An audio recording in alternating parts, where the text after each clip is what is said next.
What's up, guys? It's Nero. Welcome to week 2, seeing the three planes everywhere. Chapter 1, the three planes everywhere. Now, you might be familiar with the concept of three planes, especially if we've spoken in a one-to-one or if you've just come across it in other places. But remember, drop your ego. Assume that you think you know nothing, because I can guarantee you, by the time I'm finished with you, you're going to be seeing the three planes in every single person you meet, because this concept is so powerful. This concept alone, we don't even have to do anything else. This concept alone is a game changer, because it will quite literally give you perspective, 2020 vision on how you've been operating on a multi-dimensional level, but also how people that you know in your life operate on a multi-dimensional level.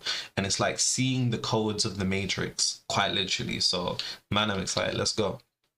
Now, here's what we're going to cover today: the physical plane, the mental plane, the spiritual plane, their interconnected relationship, the correct sequence in prioritizing planes, and how 90% of the world does it wrong. Let's get into it. The physical plane. Now, remember, this information is as concise as it can possibly be. This is streamlined, no fluff at all. You know how we do it. Now, the physical plane is what you call reality. It is the world of the ego. Now, the ego isn't a bad thing, and I want to speak on this, right? And make sure you get this down. The ego isn't a bad thing. The spiritual community kind of demonizes the ego, and it talks about killing the ego and the ego death. But let's be real. You're a business person. You want to reach for great heights of success. So it's kind of contradictory and self-destructive if you view the ego as something to kill, because you need the ego to do what you need to do. It's a vehicle. There's nothing wrong with the vehicle you have, as long as you're not being driven by it, but you're driving it to the destination that you want to be. Now, when it comes to the physical plane, most people don't realize that you only see 0.0035% of what actually exists in reality, due to visible light being a tiny fraction of the entire electromagnetic spectrum. Now, what this means essentially is, if you imagine a dot on a wall, that's how much of reality you see. You see a dot on a wall.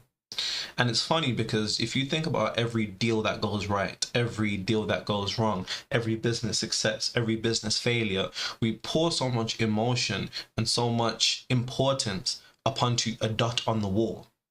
That doesn't make any sense. And even when I say it like that, it sounds silly, because our mind tricks us into thinking that this is 100%, that it's real. But now, with the level of spiritual awareness that you have, you are looking at a tiny dot on a wall, which should change everything. Because once you begin to frame it like that, you will then be able to detach the importance that you place upon reality. And we place so much importance, like I said, when a deal doesn't go right, when something goes wrong, when something doesn't pan out the way that it did, when somebody is, messing things up in your business, when somebody owes you money, an invoice or whatever it might be. We pour so much seriousness into it all, but you're only seeing, the middle part of the play. Not even, you're seeing somebody do one line out of a 3-hour film, quite literally. And it's not until you internalize this from a higher spiritual perspective that you begin to see how silly it all is. Now, here's the thing about the physical plane. Because it's the world of the ego, and when I say the ego, I don't mean some, dislikable characteristic. I mean your 5 physical senses. So what's that? Taste, touch, smell, see. Taste, touch, smell, see. There's another one. Anyways, yes, that is the ego. The ego is the world of 5 senses, right? It's everything that you can touch, taste, smell, see, and hear. There we go. That is what the ego is. Now, unfortunately, right, in the physical plane, all change, which our mind associates change to be evolution, and this is crucial, all evolution directly comes from physical action that you take. I'll give you an example. I woke up this morning and I said, you know what? I'm going to get to work. So, I felt dehydrated. So I'm thirsty. So I was like, okay, I want to quench my thirst. How do I do that? I take the action of drinking water. So I go get my water, get a bottle of water, and I drink it. Action done, evolution achieved. Then I'm like, okay, I want to brush my teeth because my teeth don't feel clean. My teeth don't feel clean. How do I get to the next point of change, growth, or evolution? Take action. I got to brush my teeth. Then I'm like, all right, cool. You know, I don't feel particularly clean either. So then I'm like, all right, cool. I need to take action to get evolution, which is to feel clean. I shower. And whether you realize this or not, this is how your mind begins to work. This is how the ego begins to work. The ego begins to associate action to change. And this is dangerous. This is so dangerous. You know, when you're hungry, you're like, let me go make some food or let me go buy some food. You take action. When you want to feel fit, you take action. So whether you realize this or not, in your mind, action equals change and change equals action. So then when it comes to reality and you want to materialize a particular target, revenue level, you know, startup, list exchange, private deck releases, attract contracts, whatever it is, what we begin to do, whether we realize it or not, the first thought that comes to our mind when we want something is, what do I need to do in order to achieve it? Which is the wrong question. And that's why it's the lowest level of consciousness, because the correct question should be, who do I need to become from a point of vibratory signature or frequency for the universe to give me what I want? And here's the thing. It's the lowest level of consciousness. Taking action and being locked to the physical plane is the lowest level of consciousness. And I would safely say that 90% of the world are here. I'll give you an example. People work 60-hour weeks, 70-hour weeks, you know, working as hard as they can at their jobs because they want to get change. They want to make a certain amount of money. They want to live a particular type of lifestyle. Now, because they're solely operating from the physical plane, their change or evolution is trapped to the lowest level, which is why somebody can work 60-hour weeks, 70-hour weeks, and still be in the same cycles and just be on a hamster wheel like a fan, just going round and round and round and round without ever realizing that the change that they want is limited because they're operating from the lowest level of consciousness. Action is the lowest level of consciousness. Please get this down. Physical action is the lowest level of consciousness. Now, I'm not saying this isn't important. Don't get it twisted. I'm not those spiritual people that think they can burn sage and rub their crystals and things are just going to change. You need it. That's why you exist on the physical plane. But true manifestation comes from a synchronization across all three planes when you use all three planes, and I'm going to get into that very shortly. But I just want you to understand that in your mind, whether you realize it or not, you've been wired or programmed or brainwashed into thinking that if you want change, then you also have to take an action, which as an awakened entrepreneur, you're no longer playing this game. This is the game of the asleep entrepreneurs. The asleep entrepreneurs will, you know, they'll try the latest strategy. They'll reach out to every investor they know. They'll reach out to every contract person that they could get help from. They'll reach out to they'll do every lead, every outbound. They'll try every strategy, every technique, every method. They'll work hard, they show up, they put effort. Nothing changes. Nothing changes. And it's because they're operating from the lowest level of consciousness. And I say they, but this is probably you to some degree. And it's where we've all been as asleep entrepreneurs. But remember, that's the life of an asleep entrepreneur. Now you're an awakened entrepreneur. The mental plane. Now, the mental plane, this is the realm of thought. Now, if you ever think about, you know, these interviews where these successful people are being asked by the interviewers, you know, how did you come up with this idea for this software company that sold 5 billion?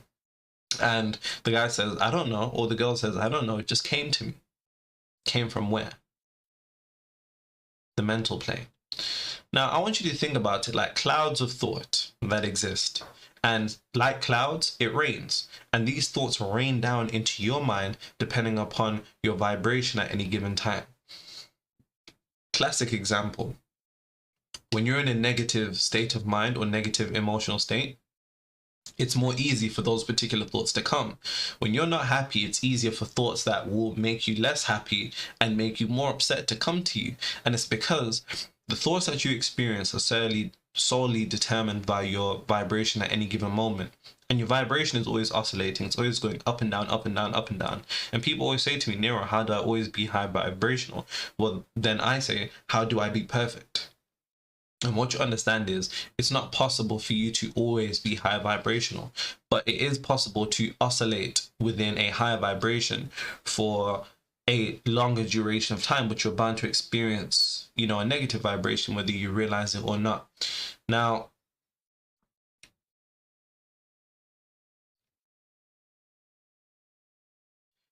it's also important that you begin to understand that when it comes to the mental plane, you know, this is where you're connected to almost every person that you meet through the mental plane. I'll give you an example. You know, you go to call a friend and they're like, I was just thinking about you, or the other way around. You say the same thing as your friend at the same time.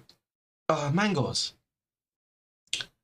We have these experiences where we write them off as coincidence, but really what they truly are is thought transference. Now, we're all connected on the mental plane and we can all transfer thoughts to each other. And you do this to people and you don't even realize it. I'll give an example.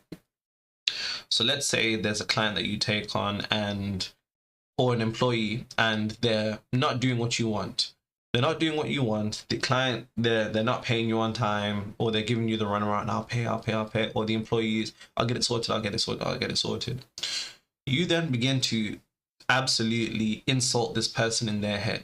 In your head, you argue with them. You're like, oh my God, this person, they're so, you know, how can they have no honor, no integrity? Why can't they just, you know, be competent and get things done? And without realizing, those thoughts that you have in your mind about them are being sent to them without them even realizing it. But they're being reflected back onto you because this person is then thinking the same thing about you and arguing with you in their head.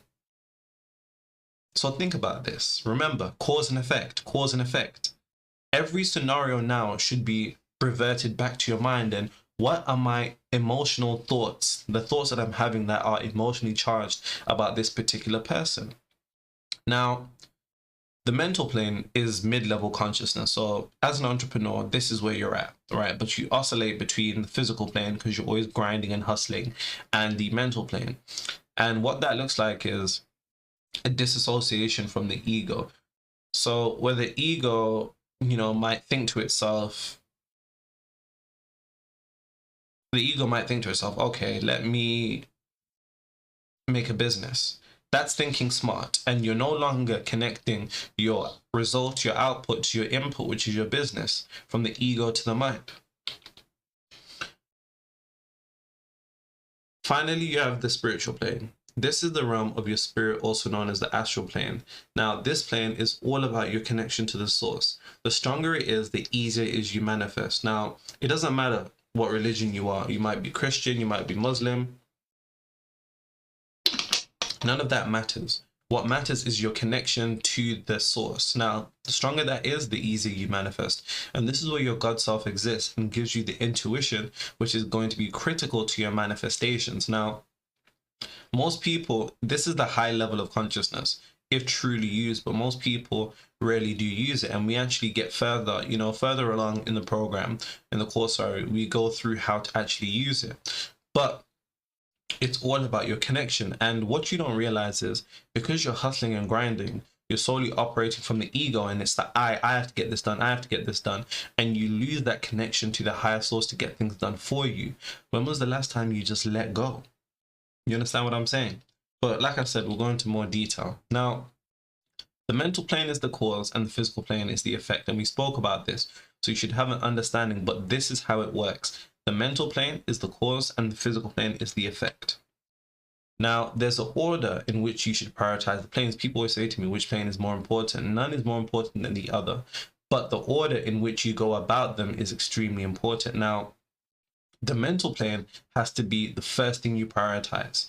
Now, what I mean by this is you need to have crystal clear clarity on what it is that you want to materialize. What number specifically? How much do you want to invest? How much do you want investors to give you, etc., etc., etc.? Because with that clarity, you send out a signal a specific frequency to the universe to bring back a specific reality. And without thinking from the end as if you're already in that reality, the frequency you get back won't be strong enough to materialize in reality. Second is the spiritual plane, because the spiritual plane is where you detach and you let go from hustling and grinding and the idea of having to get it done, and letting go for the God self to bring it into your reality. You know, if you imagine a sponge being squeezed, it's right now you're squeezing because you're trying to do everything physically that you can. And when a sponge is being squeezed, it's difficult for it to receive. So you have to let go and get back into an absorbent, receptive state, which is what the spiritual plane is all about. And then finally, then you take the physical plane action, because that physical plane action will be preceded by a high level of consciousness supercharging the action that you take to make things work even better. And that's how you get that multi-dimensional awakened entrepreneur effect. So what we've covered today: the physical plane, the mental plane, the spiritual plane, their interconnected relationship, the correct sequence in prioritizing planes, and how 90% of the world does it wrong.